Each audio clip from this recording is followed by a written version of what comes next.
So guys, good morning no, good morning. Ito, ayan, nakuha na natin si Snow no. 'Yon, after ng ilang linggo, no.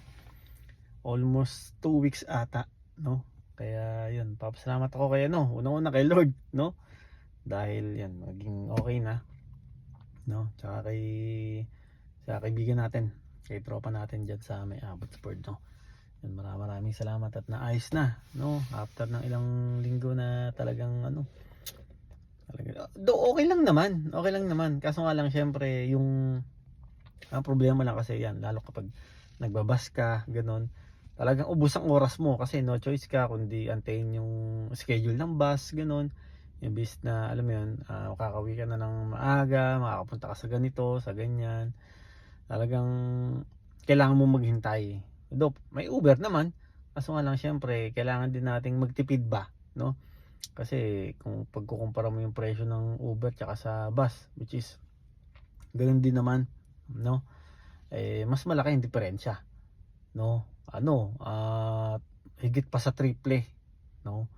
So yun, tapos guys, so nga pala may nagtatanong. Okay, kasi nakaraan nagkilaw na tayo. Syempre wala naman tayong sakyan, okay? Tapos nakapunta tayo. Actually, yun, nag-rent a car lang tayo nung time na yun, no? 3 days nating nirentahan dito sa may Enterprise, no? Kasi wala tayong sakyan, no? At may sinamahan lang tayo doon, nag-ikot-ikot. Tapos, yun. Nagrenta lang tayo nun, guys, nagrenta, no? Pero officially, kahapon natin nakakuha itong sasakyan, no? Kaya, yun. Sana wala nang maging sira ito. Sana maging maayos na, no? At yun, so yun lang guys, papasok na ulit tayo.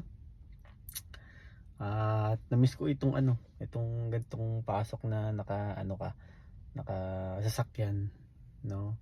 Talagang komportable, no?